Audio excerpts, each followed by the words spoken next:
গরিবের রান্নাঘরে সবাইকে স্বাগতম জানাচ্ছি। আর যদি বলেন গরিবের রান্নাঘর কেন বলছি, কারণ আমি তো অত ভিআইপি খাবার দাবার আপনাদের সাথে শেয়ার করি না। আমি একদম সাদামাটা আমরা যে খাবারগুলোই দুপুরবেলা খাই সেগুলো আপনাদের সাথে শেয়ার করি। তাই আমরাও গরিব আর আপনাদেরও সেই গরিবের খাবার দাবারই শেয়ার করি। আর এই খাবার দাবারগুলো দেখে কিন্তু আপনারা অবশ্যই শিখতে পারেন, কারণ প্রতিদিন কিন্তু আর বড়লোকি খাবার খাওয়া হয় না। এই সামান্য সাদামাটা এই ছোটোখাটো খাবারই কিন্তু প্রতিদিনই আমরা খেয়ে থাকি। নমস্কার বন্ধুরা, জয়ের রান্নাঘরে সবাইকে স্বাগতম জানিয়ে আজ নিয়ে চলে এসেছি আলু তেলাপিয়া মাছের ঝোল, আর সাথে আছে পুঁটি মাছ দিয়ে তেঁতুল দিয়ে টক।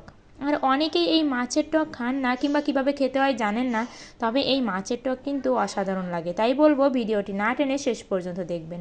শুরুতে আমি তেলাপিয়া মাছগুলোকে লবণ হলুদ মাখিয়ে ভেজে নিলাম, আর ভেজে উঠিয়ে নিয়ে সেই তেলের ভিতরে অল্প পরিমাণে জিরা ফোড়ন দিয়ে আমি ওর ভিতরে কেটে রাখা আলুগুলো দিয়ে দিলাম। আর আলুগুলো দিয়ে আমি তার ভিতর লবণ হলুদ দিয়ে একটু ভেজে নেব এবং অল্প আঁচে ভাজবো, যাতে এটা খুব ভালো করে সেদ্ধ হয়ে যায়, এবং ঢাকনা দিয়েই ভেজে নেব। তাহলে কিন্তু ওই ঢাকনা দিয়ে ঢেকে দিলেই আলুটা ভাজতে ভাজতেই অর্ধেকের বেশি সেদ্ধ হয়ে যাবে। আর এবার যেই একটু লাল লাল হয়ে আসবে তখনই আমি এর ভিতরে পরিমাণ মতো জল দিয়ে দেব। আর জল দিয়ে পরিমাণ মতো লবণ হলুদ দিয়ে চেরা কাঁচা লঙ্কা দিয়ে আমি ঢাকনার সাহায্যে আবার ঢেকে রান্না করব। তাহলে আলুগুলো একদমই গলে যাবে। আর ঢাকনাটা উঠিয়ে নেওয়ার পরে দেখুন আলুগুলো কিন্তু একদমই গলে গেছে। আর এই কালারটা কিন্তু আগেও বলেছি, আসলে আল্লাহর সাথে পাল্লা দিয়ে তো পারা যায় না। সে বাইরে থেকে এতটা লাইটের আলো মারে, মানে সূর্যের আলো, যে আমি ঘর থেকে হাই পাওয়ারের ভোল্টেজের লাইট দিয়েও কিন্তু কিছুই করতে পারি না। আর এই যে তারপর কিন্তু আমি যেই দেখলাম আলুগুলো সেদ্ধ হয়ে গেছে, এরপরে আমি একে একে এর ভিতরে মাছগুলোকে দিয়ে দিলাম। আর মাছগুলোকে দিয়ে এভাবে আমি রান্না করতে থাকবো। আর একটা জিনিস আমি স্কিপ করে গেছি, আমি কিন্তু এর থেকে 4 পিসের মতো আলু উঠিয়ে হাতার সাহায্যে ম্যাশ করে এর ভিতরে দিয়ে দিলাম। তাহলে কিন্তু সহজেই ঝোলটা গাঢ় হয়ে আসবে এবং খেতেও অনেক বেশি মজার হবে। আর এভাবে রান্না করতে থাকলে দেখুন ঝোলটা কিন্তু অনেকটাই গাঢ় হয়ে এসেছে এবং রান্নাও প্রায় শেষের দিকে। আর এ পর্যায়ে আমি এখানে দিয়ে দেব জিরা বাটা।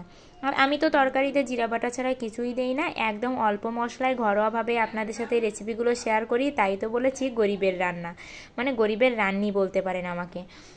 এই রান্নাগুলো কিন্তু যে যাই বলুক না কেন সবারই উপকারে আসবে, কারণ আমরা প্রতিদিনই এই খাবারগুলো খেয়ে থাকি। মাঝে মধ্যে ভিআইপি খাবার, ভিআইপি নাস্তা আমরা খাই, সেগুলো হয়তো বা আমাদের মতো মধ্যবিত্ত কিংবা গরিব ফ্যামিলিতে সম্ভব হয় না। তাই তো আমরা এই খাবার দাবারগুলো খেয়েই অভ্যস্ত থাকি। আর জিরা বাটা দিয়ে জাস্ট 2 মিনিট জাল করেই আমি এটাকে নামিয়ে নেব। আর এই যে আমার আলু তেলাপিয়া মাছের ঝোল কিন্তু রেডি। আর তেলাপিয়া মাছ আগে তো গরিবের মাছ ছিল, কিন্তু এখন এতটা দাম, মানে কি বলবো, অন্য মাছের থেকে মনে হয় যেন তেলাপিয়ার দাম বেশি। বাজারে গেলে এমন তেলাপিয়া তো 120-30 টাকার নিচে কেজি পাওয়া যায় না। আগে এক সময় 30-35 টাকা করেও এমন সাইজের মাছ খেয়েছি। আর এবার দ্বিতীয় রেসিপির জন্য আমি এখানে পুঁটি মাছগুলোতে লবণ হলুদ মাখিয়ে ভেজে নিলাম। আর এই পুঁটি মাছ দিয়ে তেঁতুলের টক সত্যিই অসাধারণ, মানে একবার খেলে না আপনি বারবার এগুলো খেতে চাইবেন। পুঁটি মাছ পেলেই আপনার মনে হবে তেঁতুল দিয়ে একটু টক রান্না করে খেয়ে নিই। মাছগুলো ভেজে উঠিয়ে নিয়ে সেই তেলের ভিতরে আমি সরিষা ফোড়ন দিয়ে এখানে তেঁতুল জলটা দিয়ে দিলাম। তেঁতুল জলটা দিয়ে এর ভিতরে লবণ হলুদ দিয়ে আমি মাছগুলোকে ছেড়ে দেব। আর অনেকেই আছে শুরুতে তেঁতুল দিয়ে মাছ দিয়ে জাল করে নিয়ে শেষে সরিষা ফোড়ন দেয়, তবে আমি আবার একটু সাদামাটা রান্নি, সময়ও হাতে কম, বাচ্চার সামনে ভিডিও করতে হয়, তাই তো আমি একটু উল্টো পাল্টা রান্না করি, মানে একবারে যেটা হয়ে যায়। আমি শুরুতেই সরিষা ফোড়ন দিয়ে দিছি, এভাবেও রান্না করলে অনেক মজা হয়। তবে সরিষাটা শেষে ফোড়ন দিলে অনেকে একটু বেশি পছন্দ করে, দুটোর আবার দুটো টেস্ট, তবে সরিষা শেষে ফোড়ন দিলেই বেশি ভালো লাগে। আর আমার একটু হাতে সময় কম, এজন্যই কিন্তু আমি আগের থেকে ফোড়ন দিয়ে এটাকে রান্না করে নিচ্ছি। আর এভাবে আমি জাল করতে থাকবো, যখনই ঝোলটা একটু গাঢ় হয়ে আসবে তখনই এটাকে নামিয়ে নেব। আর এই পুঁটি মাছের এই তেঁতুল দিয়ে টক, এটা আমার বাবার কাছ থেকে শেখা, মানে বাবা এটা খেতে ভীষণই পছন্দ করে। আর আমাদের বাড়িতে যখনই পুঁটি মাছ হতো তখনই বাবা কিন্তু মাকে এটা রান্না করতে বলতো, আর তার থেকে এর প্রতি একটা ভালোবাসা এবং পছন্দ করা। আর এই যে টক রেডি। ভিডিওটি ভালো লাগলে লাইক কমেন্ট করে সাবস্ক্রাইব করে বন্ধু হয়ে পাশে থাকবে।